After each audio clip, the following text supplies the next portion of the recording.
Who was Jesse Livermore, and how did he become a legend in stock trading history? In this video, we'll explore the life of Jesse Livermore, the highs and lows of his career, and most importantly, break down his timeless trading strategy so we can understand how his methods still inspire traders today. Jesse Livermore was born in 1877 in Massachusetts. By the age of 14, he was working at a brokerage company, posting stock prices. He began placing speculative bets in bucket shops, essentially wagering on stock price movements rather than owning actual shares, and quickly developed a reputation for bold, leveraged bets. Over his career, Livermore made and lost multiple fortunes. Most famously, he correctly shorted the market before the 1907 panic and again before the 1929 crash, netting profits of over $100 million. That would be worth about $1.5 billion in today's dollars. Yet despite his successes, his life ended tragically. He died by suicide in 1940. Though his personal life was full of volatility, his trading philosophies left a lasting legacy. Livermore's investing approach was not about fancy fundamental analysis or reading corporate reports. His focus was on price action, trends, timing, and psychology. Here were some of his key beliefs. Follow the trend. He would trade in the direction that the market is already favoring. Confirm before committing.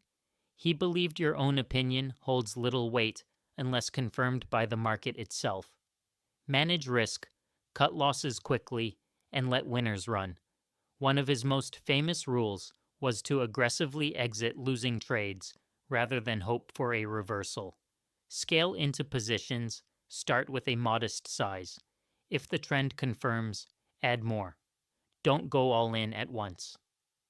Psychology and discipline, fear, greed, impatience, and overtrading were his enemies. Livermore believed that markets are driven by human behavior, and price reflects that behavior. His job as a trader was to read what the market was telling him, not to assume what should be happening. His methods had powerful advantages, but also fatal flaws if misapplied. Let's look at both sides. He was nimble and responsive, trading what the market was doing, not what he hoped. He embraced leverage when appropriate, giving him outsized returns in trending moves.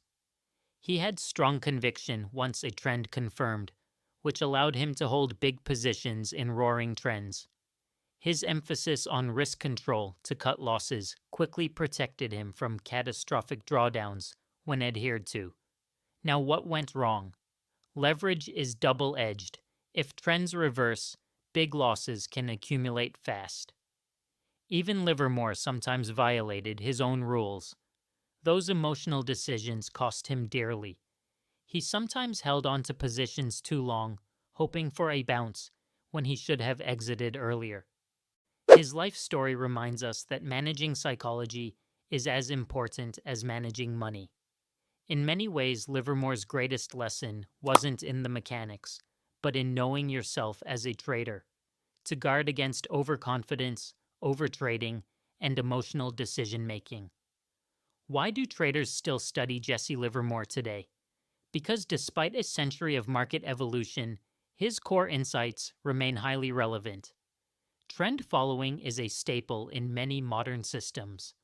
The notion of starting small, adding on confirmation, and cutting losses is central to risk-first trading philosophies.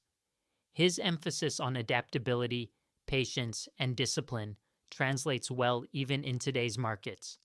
At the same time, Livermore is a cautionary example. Even the greatest traders can suffer catastrophic losses when their rules are broken or when life pressures override discipline. His legacy is rich, not simply as a trading icon, but as a study in how the human side of trading is just as vital as the technical side.